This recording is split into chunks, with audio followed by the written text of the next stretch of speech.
Hello everyone, I am Sulekha Sahu. Welcome on my channel Sugyan the ray of knowledge, जहाँ पे मिलती है आपको UGC higher education, PhD and other kind of educational updates and study material. तो इसी क्रम में हम लोग जब से फर्स्ट डे से एग्ज़ाम हो रहा है तब से एनालाइज़ कर रहे हैं, और मैं हमेशा ही बोथ शिफ्ट का एक साथ एनालाइज़ करती हूँ। तो आज हम लोग एनालाइज़ करेंगे पेपर 17 अक्टूबर का। तो चलिए शुरू करते हैं। मगर उसके पहले आप चैनल पर नए हैं तो चैनल को सब्सक्राइब करके बेल आइकन ऑल कैटेगरी में ज़रूर प्रेस कीजिएगा, जिससे आपको मेरे अपकमिंग वीडियोज़ की नोटिफिकेशन मिलती रहे। तो चलिए देखते हैं।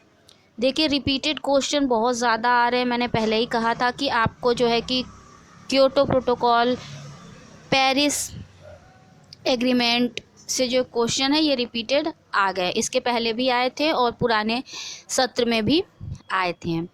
तो जो क्योटो प्रोटोकॉल है वो जलवायु परिवर्तन से संबंधित है, और पेरिस एग्रीमेंट जो है वो 2015 में हुआ था। ठीक है, सिलॉक से क्वेश्चन आए थे। अब यहाँ पे जो है कि कुछ स्टूडेंट कह रहे हैं कि WWW आया था और कुछ स्टूडेंट कह रहे हैं कि WWF आया था।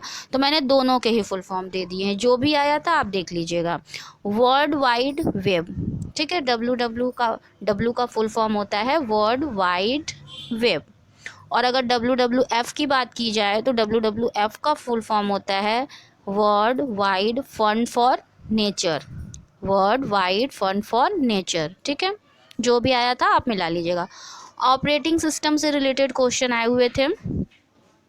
रिफ्लेक्टिव लेवल ऑफ टीचिंग आया हुआ था। तो देखिए यहाँ पे कि 3 लेवल की टीचिंग होती है: मेमोरी लेवल, अंडरस्टैंडिंग लेवल और रिफ्लेक्टिव लेवल। रिफ्लेक्टिव लेवल वो को हायर लेवल ऑफ टीचिंग भी कहा जाता है, ठीक है। तो ऐसे भी पूछ सकता है कि हायर लेवल ऑफ टीचिंग क्या होता है, तो वो रिफ्लेक्टिव लेवल होता है। और लोअर लेवल ऑफ टीचिंग क्या होता है, तो वो मेमोरी लेवल जो होता है पहला वाला वो होता है, ठीक है।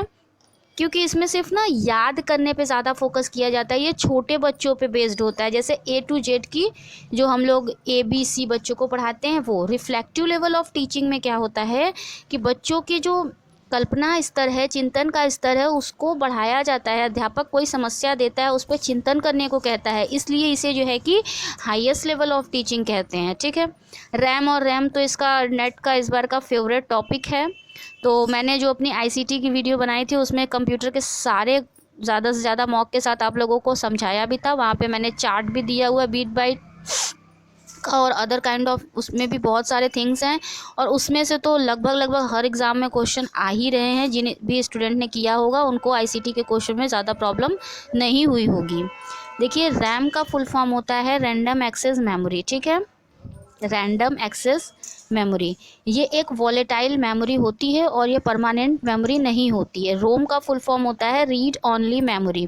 ये एक नॉन वॉलेटाइल मेमोरी होती है और ये एक परमानेंट मेमोरी होती है। मैं पहले भी बता चुकी हूँ, चूँकि एनालाइज है इसलिए मैं इस क्वेश्चन पेपर में भी बता रही हूँ।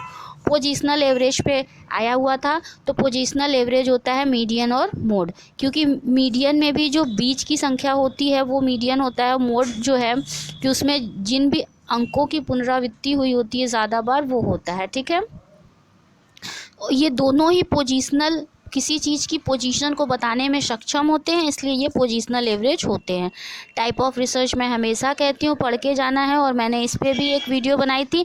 आप लोग मैं आई बटन पर भी दे दूँगी, और आप लोग जब चाहे UGC फर्स्ट पेपर में जाएंगे प्लेलिस्ट में, वहाँ पे आपको मिल जाएगी और डेफिनेटली आपको इससे हेल्प होगा।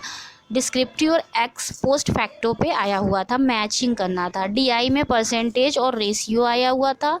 क्लासरूम कम्युनिकेशन आया हुआ था।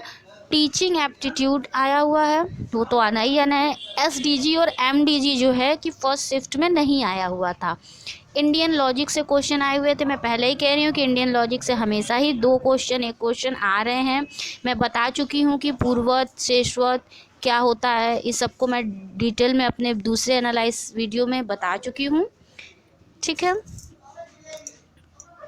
लेवल ऑफ टीचिंग से क्वेश्चन आया हुआ था। मैंने पहले भी कहा कि लेवल ऑफ टीचिंग से क्वेश्चन आ रहा है। रिफ्लेक्टिव लेवल, फिर से देखिए रिसर्च जो फर्स्ट और सेकेंड शिफ्ट के जो पैटर्न थे ना वो लगभग सेम ही थे, आए हुए थे, ठीक है। मगर सेकेंड शिफ्ट का फर्स्ट पेपर थोड़ा सा फर्स्ट की अपेक्षा थोड़ा हार्ड था, ज़्यादा नहीं था। पेपर के दोनों ही जो शिफ्ट थे उसको इजी टू मॉडरेट कह सकते हैं, बहुत ज़्यादा हार्ड नहीं आया हुआ था। रिसर्च टाइप आए हुए थे, रिसर्च का प्रॉब्लम आया हुआ था। मैं पहले ही कह रही हूँ, रिसर्च डिज़ाइन और उस दोनों के रिसर्च के टाइप आपको सारे रट के जाने हैं। सैम्पलिंग में मैं पहले ही कहती हूँ कि प्रोबेबिलिटी और नॉन प्रोबेबिलिटी सैम्पलिंग आया हुआ था। मैंने पहले ही कहा था कि सैम्पलिंग आपको पढ़ के जाना है। एक्सपेरिमेंटल और एक्स पोस्ट फैक्टर रिसर्च, स्वयं देखिए स्वयं से रिलेटेड क्वेश्चन आया हुआ था। कभी कभी स्वयं से रिलेटेड क्वेश्चन आ जाता है कि स्वयं क्या होता है, कभी कभी आ जाता है कि स्वयं का फुल फॉर्म बताइए। तो यहाँ पे मैं आपको यहाँ पे दिखा देती हूँ, स्वयं का फुल फॉर्म क्या होता है, study waves of active learning for young expiring mind. ठीक है, स्वयं का फुल फॉर्म है। Was launched on 9 July 2070 by the ministry of human resource development to provide one integrated platform and portal for online courses. ठीक है, ये जो है कि किसने लॉन्च किया था, ये भी क्वेश्चन हो सकता है। तो ministry of human resource development ने किया था। कब किया था, 9 जुलाई 2017 को। क्यों किया था, ताकि कि एक इंटीग्रेटेड प्लेटफॉर्म बनाया जा सके ऑनलाइन कोर्सेज के लिए। ठीक है, तो यहाँ से कितने क्वेश्चन हो गए, स्वयं का फुल फॉर्म हो सकता है, कब किया गया था और किसने लॉन्च किया था। ठीक है, अब बात करते हैं स्वयं प्रभा की। स्वयं प्रभा में 32 चैनल होते थे, मगर 2020 में इसमें 2 चैनल और ऐड कर दिए गए हैं, तो अब ये 34 हो गए हैं। ये याद रखने वाली बात है, मैं बार बार कहती हूँ। It is an initiative of ministry of human resource development to provide 32 high quality educational channels through DTH across the length and breadth of the country on 24/7 basis। ठीक है, ये ठीक है, मगर अभी इसमें 2 चैनल और जोड़ दिए गए हैं और अब इनके चैनलों की संख्या 34 हो गई है। इसलिए बार बार पूछा जा रहा है, क्योंकि जिनको नहीं पता होगा वो 32 लगा के आएंगे और गलत हो जाएगा। ठीक है, बीट मैंने अपने आईसीटी की जो बनाई है उसमें पीडीएफ और जो मैंने लोड भी किया हुआ है प्रैक्टिस सेट आप लोगों के लिए, तो उसमें मैंने बीट का पूरा टेबल ही आपको बता दिया है। बीट से लेके काफ़ी पीछे तक पूरा जितना होता है मैंने आपको बताया। बीट जो होता है वो सबसे छोटा होता है। ठीक है, बाइनरी क्या होता है, 0 से 1 होता है। बीट जो होता है सबसे छोटा होता है। 8 बीट की 1 बाइट होती है। ठीक है, ये मैंने आपको पूरा बताया हुआ। रैम फिर से आ गया, रैंडम एक्सेस मेमोरी। नेशनल नेड का फुल फॉर्म पूछा गया था।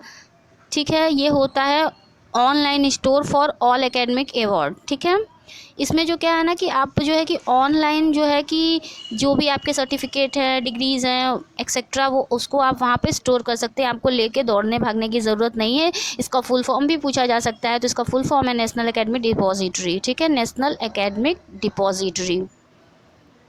ठीक है, तो ये तो था आज के पेपर का एनालाइज। आगे के भी पेपर का एनालाइज हम लोग करते ही रहेंगे। जो भी अपडेट होगी आपको इस चैनल के माध्यम से मिलती रहेगी। वीडियो अच्छी लगी है तो ज़्यादा से ज़्यादा स्टूडेंट के पास शेयर करें। Thank you so much for watching my channel. Stay tuned until the next video. Take care all of you. Bye bye.